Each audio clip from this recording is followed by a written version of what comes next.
Since the outbreak of COVID-19, the health sector has focused almost all efforts to ensure the pandemic is brought under control.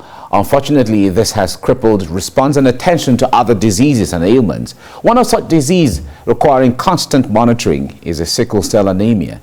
Sickle cell is an inherited red blood cell disorder in which there aren't enough healthy red blood cells to carry oxygen through the body. Now, individuals of any age with blood disorders such as sickle cell disease may be at an increased risk of developing serious COVID-19 symptoms. These individuals should follow general guidelines to keep their immune systems strong. And people with chronic diseases are advised to strictly abide by safety guidelines to reduce the risk of infection, as that is the best prevention. That is what we'll be talking about right now. And I have joining me in the studio Dr. Olabisi. He is the founder of Olabisi Foundation for Sickle Cell. Doctor, good morning. Good morning. It's good to have you join me this morning. It's a pleasure. Great. Now, you have been an advocate and you have been a warrior and keeping this in the front burner as well. Talk to us basically, how has COVID-19 compounded the situation of sickle cell, the way you feel it and the way you see it? Well, basically, people living with sickle cell have pronounced and prominent mental health issues without the prevalence of COVID-19. And with the emergence of COVID-19, we now have more mental issues of apprehension, anxiety, fear, and distress. Some of us are apprehensive of visiting the hospitals now, and a lot of fear of when will the next hospital visit be. So these are the things that have been at the front burner of discussions about people living with sickle cell. So we encourage them to always take utmost precautions so that they don't have they have less reasons to visit the hospitals, the pharmacies, and all of that. But basically, just like every other person keeping up precautions, sickle cell people living with sickle cell should double up precautions, wash hands, social distance, and all of that, and as much as possible avoid crowded areas. If you don't have to go out, you don't have to do that. If you don't have to go to work, but unfortunately we don't have enough social contract, or what do we call it in Nigeria, that could cater for people of peculiar cases like this. All right. Well, when it comes to the support for persons who have these disorders and all of that, what kind of support do you get? The first line of support is from the family. The family needs to have understanding that they have to accept and give inclusion about who this person is, because that will help the person himself or herself to accept and embrace himself. Because one of the issues we are having with people living with sickle cell is not embracing themselves. You hardly find them coming out like I do. I don't know how much you want to taunt me with sickle cell. I don't know. I don't know. You have to try as much as I don't know. You just can't get to me. So we try to allow them embrace themselves, so that we encourage the parents, siblings, family support. This is the first line of support. Then when it comes to government, like in this era of COVID-19, we'll have to call on the government to consider people living with sickle cell for vaccine first, because they are classified as extremely clinically vulnerable, and it is understandable. They have a precondition that supports pulmonary embolism and a lot of issues that as COVID-19 had affected the lungs, the airwaves, and all that. So people living with sickle cell already have preconditions that can affect cardiovascular, pulmonary, and all of that. So they should be considered first when the vaccine is available. At least that will keep them more safe around people. All right, let's talk about what you do at Olabisi Foundation. At least let's bring people to the knowledge of what you do there. Can you share with us some of the programs you carry out at the foundation? It's easy for me to start the foundation. I'm not starting from an observant point of view. I started from a participant point of view. I am sickle cell. I've embraced myself. So I started way early enough before I thought I should make this public. I usually give half of my drugs to people living with sickle cell around me, and I had to pressure my parents to buy more. So it was after that I decided, like, okay, I can actually do more. So what we do is to, first of all, encourage them to make a living and not just stay alive. Many of the ones I know are just alive, and understandably, the parents are not allowing them make a living. They are not allowing them pursue their dreams. They are not allowing them to go to school, to learn work or the other, or even work. Why is that? Because there is this fear of breaking down any fucking time. Okay. Sorry. We don't use that on TV. So. You know, there are incidents that happen that you play with somebody living with sickle cell in the afternoon. You guys watch movies and TVs in the night. It's perfectly okay. Then in a few minutes, something happened. So imagine keeping that kind of person in school, maybe in the university, far from the parents, or having to work and all of that.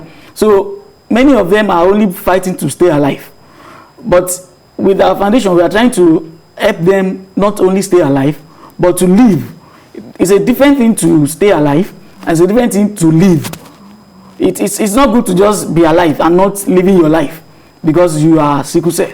So we want to encourage them to live, and we want to give them a platform where people of goodwill can adopt warriors. We are not asking them to take them into their homes, but you can adopt them to give them a standard of living that will ease their life in schools, at work, at social places, marital lives, and all of that. So what has been the response so far? Since you have been supporting other people living with sickle cell, what has been the response? Yes, I've had a couple of individuals who are very interested in the project. I have a lot of doctors who are friends who are willing to give their facilities for treatments at sometimes free, sometimes at a very discounted rate. And of course, I have some individuals who have shown interest, especially at the last time that I launched my memoir discussing the last 3 years of my life, which has greatly affected my living. So I had to pull it out to the personalities around that. Everyone cannot have the grace that I have. So we want you to adopt warriors, let them have a sense of belonging into a society so that they will be accepted not only in the social place, not only in their family, but even at work. I've experienced a lot of discrimination, abuse, how do I put it, a lot of such things, but stigmatization, exactly. But I don't know, I need people to help me build thick skin for the rest of us.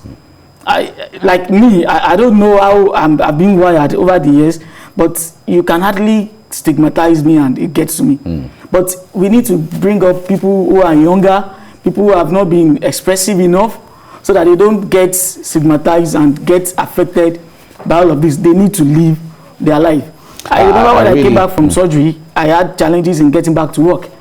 I lectured in the Polytechnic, but some of my bosses, families were afraid, are you going to appear in front of students like this? Look at how you've been deformed, disabled, so to speak. But I have a family to feed. So that does not mean I cannot go back to work. All I need to do is to give the quality of, I may not be able to make up with the physicality of what I've been able to do in the last few years, but I should be able to balance it up with the quality of delivery in classrooms and all of that. So I shrugged all of those concerns off, and I decided to go back to work like, okay, I'll do it as much as I can, and with very understandable working family. These are the things that we intend to preach in workplaces. I really commend your effort. When we talk about being a warrior, I believe that is exactly what it means to be a warrior, where no one from either, no matter how they taunt you or no matter how they try to stigmatize you, you just develop the thick skin enough. It doesn't mean anything to you because you've decided to, pick up yourself and move and even help others. Yeah. Now, talk to us about the issue of funding. How do you get funding? Initially, I started about 10 or 11 years ago. Let me make a confession. Most times I used to double my school fees from my parents to buy drugs. I pay hospital bills behind their backs. I put them on a lot of pressure, getting unnecessary funds from them because I want to reach out to people of my likes. Then if I get some did you do that because if you had told them actually what you wanted to do, they may not, or they wouldn't have supported you? They would have, but because they are not financially, you had not engaged them yet, so you didn't know how they were going to take it. Then they were not financially that strong at the time, so I had to find a way of forcing them to do that. So most times when I get medications for, let's say, 6 months for myself, in 2 months I'm back home to my parents and my drugs are finished, and I feel like, I know you don't use these drugs, and truthfully, I don't usually use them. I don't know. It's one of these traits that we need to study and see why people living with sickle cell are so defiant. They like to do things the other way around. So I go back to them and get more supplies that they know is actually not for my own consumption alone. So I started like that. Then eventually they bought into it. And my dad started... But did you open up to them to let them know what you were actually doing and all of that? Yes, I had to. Yes, I had to. Because while I was writing my HND project, I picked interest in writing about sickle cell and media. Okay. So they knew I was going to do something on it. So they bought into it, and they've been supporting me, a couple of fathers, friends, family, and all of that. Then individuals across boards. Yes, some very good real politicians too, who are beyond politics. Let me put it that way. We're like, oh, this is a good cause. Let's put our funds into it. So that is how I started. And over the years, I've had a very commendable, how do I put it, support. It's just that it's not enough. Of course, support like projects like this is quite intensive, and you need constant support. Now, about how many people do you have registered under your foundation that you assist? As I speak, I do have had about contact with 100 people living in sickle cell. 100 people. One-on-one contact with them, and it's painful. I've witnessed the death of a handful of them, because when these things are about to happen, the parents or guidance tend to call me, and eventually it's painful that I have to see them pass on right in my face. But it's one of those things I have to deal with. It's for me, it's a call. It's not something I'm going to shy away from. I'm not ashamed to say I'm this, even as many as contact as I have with my students. Virtually all my students know that Mr. Dotun is a sickle cell. So it's nothing strange, or I don't know, to me it's nothing serious like that. You've accepted it, like you said earlier, so it's normal now to you. That's part of your life for now. Now the issue of management of sickle cell, and also trying to manage COVID-19. You talked about it earlier on, but let us into that world of some of the things, the extra precautions that you take in that phase. Well, first, that's what I said. The first line of support is the family, friends, and at work. If I had to get some medications, my friends get them for me. So I reduce my going out, having to visit the clinics or pharmacies. I get friends, very wonderful friends. I must say I've been blessed with very wonderful friends. So every warrior is encouraged to have quality friends. These are people that will pick you out at your lowest ebb. So I get medications through friends. I encourage all other warriors to avoid contacts with people and all of that. They should delegate their activities. If they don't have to be at work, they should not be at work. Okay. If they have to be at work, they should minimize their physical contact, and as well take double precautions, like I said. The study has revealed that taking of vitamin D actually improves immune against COVID-19. Yes, and it has been found to be successful with people living with sickle cell too, amidst all other general precautions. All right, Dr. Olabisi, we want to thank you very much for what you're doing for other people, despite your condition and circumstance. You're, fighting that war and being a warrior and winning over the circumstance. And what you said at the spot on really is, accepting it and then picking it up as the case may be. So no one can even stigmatize you anymore. No one can taunt you, which is a good thing. That's a great example and inspiration to other people. Thank you so much for what you do. It's a pleasure. Thank you. I wish you well. Thank you. Thank you.